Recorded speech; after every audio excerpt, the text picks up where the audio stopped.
In today's Leeds news, Gelhardt absence blow, suspension issues for Leeds, Strachan belief on Leeds survival, Gruev not shocked by formation change, and rumour mill stories on Tyrique George and Alex Oxlade-Chamberlain.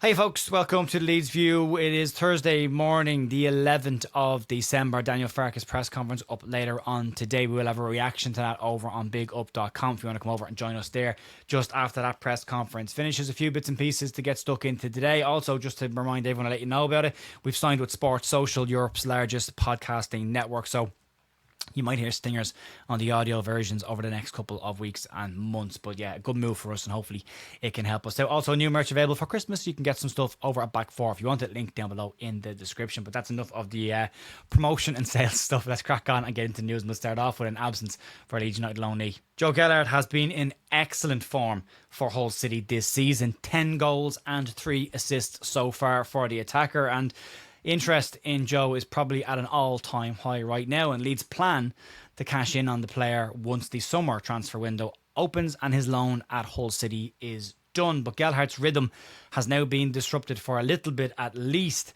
after picking up an injury and their home loss to Middlesbrough, and that could put him out of action for a while. Gelhardt was forced off in the second half of that match after receiving a kick to his calf, and his manager has now confirmed that he'll be out until the new year at the very least. And as he put it, he's going to miss hundreds of games over the Christmas period. According to their medical team, Joe will miss 5 weeks and will hopefully be back at that point if all goes well in the recovery. And it's a real shame for the attacker whose season has gone from strength to strength, week to week, and the hope is that when he does return, he can pick up where he left off and it doesn't damage his rhythm too much from a Leeds perspective, obviously, as well. If Leeds want to bring him back at the end of the season, if his season goes really, really well and he shows that potential, or if they do try and sell him on for some decent money, then obviously you want them to have as strong a season as he possibly can. But it's been great to see Joe having probably the season of his life at this moment in time, and you want to see him come back and maintain that into the second half of the season. Let's move on. Let's talk about Leeds' upcoming games and suspension issues looming. Leeds travel to London to take on Brentford on Sunday on the back of a very strong 7 days for the club. They will have to have eyes on a couple of upcoming fixtures as well, as there are some suspensions hanging over the club at this moment in time. Ethan Ampadu has successfully navigated his last 3 matches without picking up a yellow card, which would have seen him pick up a single game suspension. But going into the Brentford game, he's not the only one that's walking a tightrope. At this point, it's worth refreshing everyone's memory on the rules on this, as they state that any player who accumulates 5 yellow cards before the end of their team's 19th Premier League game will face an automatic 1-match ban. After the midway point of the campaign, that threshold increases to 10 bookings with a 2-game ban. Leeds have got 2 players sitting on 4 yellow cards heading into the next match. That's Ethan Ampadu and Jayden Bogle, and both will need to avoid yellow cards until after the New Year's game against Liverpool to avoid any suspension. And that won't be easy for 2 very physical and combative players, and they do tend to have quite a lot of decent players running at them every single week. So if they can avoid it, Ethan Ampadu's done a tremendous job avoiding it so far without losing some of the physicality that he brings to the game. But Leeds have a full complement of midfielders available outside of Sean Longstaff, who should be back in the next couple of weeks, and James Justin is available also to fill in for Jayden Bogle in the fullback positions. And when he has stepped in, he's looked a very capable backup so far this season. So it's not the end of the world if the players do pick up a yellow card, but it's not ideal. 2 very, very important players for Leeds United and how this side has been playing this season. And yeah, from an attacking perspective, what Bogle brings will be hugely missed. James Justin, far more of a defensive-minded player than he is the out-and-out bombing wing-back that Jayden Bogle is. But yeah, interesting one to keep an eye on. Just fingers crossed they can navigate that. It's not going to be easy. I think it'll be tough for both of them, but we'll see how we get on. Let's move on. Former Leeds United captain Gordon Strachan has been speaking about his former side's Premier League return and chances of staying in the top flight, and he has absolute belief that the Championship champions can stay in the Premier League this season and deserve their spot. But speaking recently, Strachan had praise for Daniel Farke and the players for what they've achieved so far, despite the fact that they might lack the individual quality of other sides in the Premier League. And speaking on this, Strachan said the following: "When you see a manager under pressure or a team that is struggling, you usually see players who are disheartened, lacking confidence, or having trouble putting effort in. But with Leeds, I never saw that. These players were always putting the effort in, but at the same time, a lot of Leeds players, I thought, if you were to put them up for sale, I wouldn't see many Premier League sides rushing to buy them. And I don't mean that disrespectfully. They don't quite have the ability for the Premier League, but usually you see a struggling manager who loses the dressing room, as they say, or players downing tools, but that hasn't happened at Leeds, and I think they will have to get by with common sense and effort and hope that that is enough, because they don't have enough star players there. Strachan said that Leeds will have to earn every single point they pick up this season, something that we're all very much aware of, but he's quite happy with the progress that Leeds United have made so far this season. And when asked if Leeds can beat the drop, he said, "I'm saying yes, absolutely.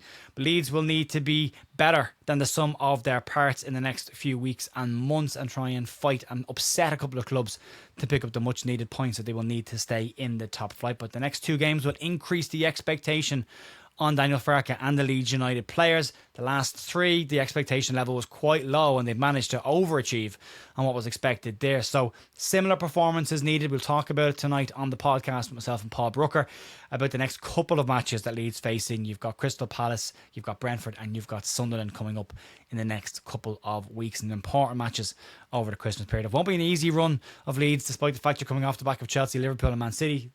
Every game in the Premier League has its own challenges and problems, so we have to see how we can get on. But let's move on and talk about the formation change at Leeds. And now, it didn't catch the players off guard. Leeds' shift in formation over the past three games has caught some Premier League sides off guard and added a much needed layer of unpredictability to this Leeds United side. But Leeds United defensive midfielder Ilya Gruev was not shocked by this shift, and speaking with BBC Radio Leeds recently, he had the following to say. To be quite fair, I didn't see so much of the reaction outside. I haven't seen a lot of things. What I can tell you is we weren't shocked, which is important. We as a team, for example, you're 2-0 down, and let's be honest, like, you're 2-0 down at halftime. Also, things can turn in one way if you're playing City away, and to play more and more, it can turn in the other way. And we weren't like, oh, let's go out in the second half and hopefully stay 2-0. No, boys, we go and get the win. We go for the points. We want to take the result, and we tried to do this. I wasn't surprised how we did it. Many people may be surprised, of course, because we're a promoted side. We play away to City, and it's tough. But how we played on this, especially second half with self-belief, was quite impressive. And also, you have to value it. It's not a normal thing. But our goal is these things, getting them normal, and that should be our goal, and this is where we try to improve. It's great to hear that the players have got self-belief and also a desire to go out and get results, even against the more trickier sides. A lot of people would have looked at that first half, myself included, a lot of fans, and thought damage limitation at half time, but to see them come out and put in that effort, they might not have got the result on that day, but it was definitely the springboard for what happened against Chelsea and Liverpool as well. So yeah, hopefully we can carry that into the next few weeks as well. Let's move on. Let's get into some rumour mill territory and more kind of removing one story and loose enough link on another one. I'll be very honest with you, but I'll give you my thoughts and detail on them in the rumour mill. Right, first one up is Tyrique George, and according to Team Talk, Tyrique George is ready to leave Chelsea, and he will be open to a permanent exit away from the club after being forced out of the side by Enzo Maresca. The 19-year-old winger has had two starts this season for Chelsea, one in the League Cup and one in the Champions League. And Team Talk say that their sources have been told by Chelsea club chiefs that they would be open to an exit of the player in January, but ideally they'd like to see him move to sister club Strasbourg. Club sources have also stated that Everton and Leeds United are two sides that are interested in bringing George in this January, and Everton and Fulham did try and sign George during the summer.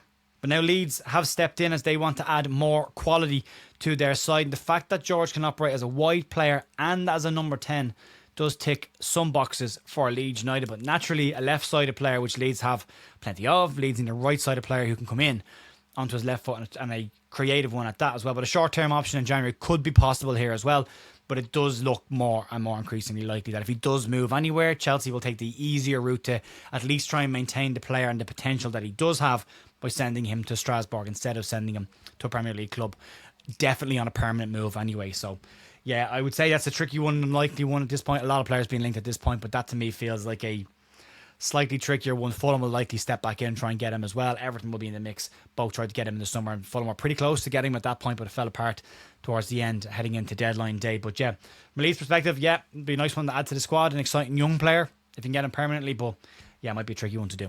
Let's talk about Alex Oxlade-Chamberlain, an incredibly unlikely one, this one. But yeah, according to the Yorkshire Post, Leeds and Birmingham City are both being linked with a move for free agent and 32-year-old attacker Alex Oxlade-Chamberlain. Chamberlain believes that he can still offer something to a side in and around the top flight in England, and Leeds were linked with him in the summer. However, the issue with this one is pretty cut and dry. Alex Oxlade-Chamberlain is a free agent and has been for a while, and if Leeds had any genuine interest in Alex Oxlade-Chamberlain, they could have brought him in at any point since the summer as a free agent. They haven't done that. Why would they wait until the transfer window opens in January to make a move for him now? So for me, this seems like agent talk. This seems like drumming up interest in a player, and Leeds' name is always the easy one to throw in the mix because Leeds will be looking for some players in January. Oxlade-Chamberlain kind of ticks a few boxes, but yeah, the age, injury record, lack of minutes over the last couple of years, he's not been the same player for a while. So yeah, I think it's an incredibly unlikely one, and I would probably write that one off your list straight away. Not a player Leeds would be looking at. I just, yeah, if you're going to sign him, why wouldn't you have signed him already? That's where I sit on this one. But that'll be it for me today, folks. Massive thanks as always for supporting the channel and listening on the audio platforms. If you want to give us a like, a hype and a review over on audio, you can do all that as well. And after that, I'll be back tonight with Paul Brooker for a bonus podcast looking ahead to the next 3 matches coming up for Leeds United. Outside that, enjoy the rest of your day. I'll talk to you soon. See you later. Bye.